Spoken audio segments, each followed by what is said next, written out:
আজকের আগে জানতাম না কেক বানানো এত সহজ। মাত্র 10 টাকার বিস্কুট কিনে কেক বানানো যায়। হ্যালো এভরিওয়ান, আসসালামু আলাইকুম। কেমন আছেন সবাই? আশা করি ভালো আছেন। চলে আসলাম নতুন একটা ভিডিও নিয়ে। তো আজকের ভিডিওতে থাকছে কেক বানানো। তো আমি 10 টাকার প্যাকেট 5টা প্যাকেট কিনলাম, 50 টাকা খরচ গেছি, কিন্তু এত সুন্দর কেক হবে ভাবিনি।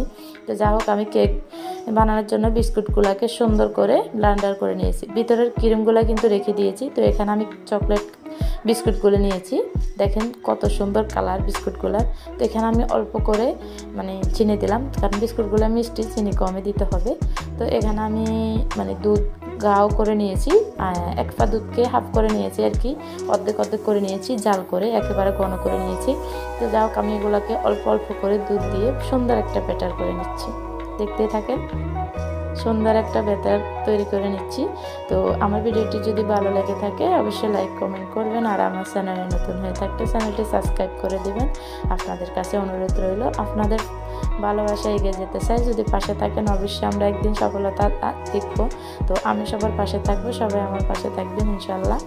তো দেখেন, আমার ব্যাটারটা তৈরি করা হচ্ছে। অনেক সুন্দর একটা ব্যাটার তৈরি করে নিচ্ছি। অল্প অল্প করে দিতে হবে, যা যদি একসাথে সবগুলো দুধ দিয়ে দিই তো ব্যাটারটা হয়তো পাতলা হয়ে যেতে পারে। তো এই জন্য আমি অল্প অল্প দুধ দিয়ে আমি সুন্দর একটা ব্যাটার তৈরি করে নিচ্ছি। এর মাঝে আমি একটা ইনো ব্যবহার করেছি, তো হয়তো ইনোটা ফুটাতে পারি নাই আর কি, স্কিপ হয়ে গেছে। তো এখানে আমি একটা কেক বানানো পাত্র নিয়ে ভিতরে কাগজ দিয়ে তেল ব্রাশ করে নিয়েছি। তো আমি ব্যাটারটা দিয়ে দিলাম এখানে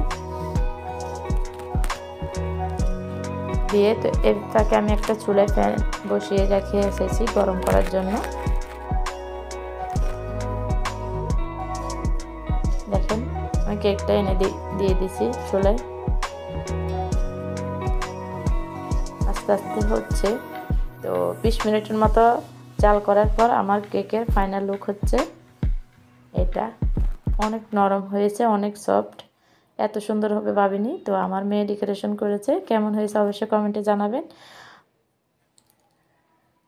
অনেক নরম হয়েছে, অনেক। তো ফার্স্ট কেক বানিয়েছি, কেমন হয়েছে অবশ্যই কমেন্টে জানাবেন। তো আজকের মতো এই পর্যন্তই, ভালো থাকবেন।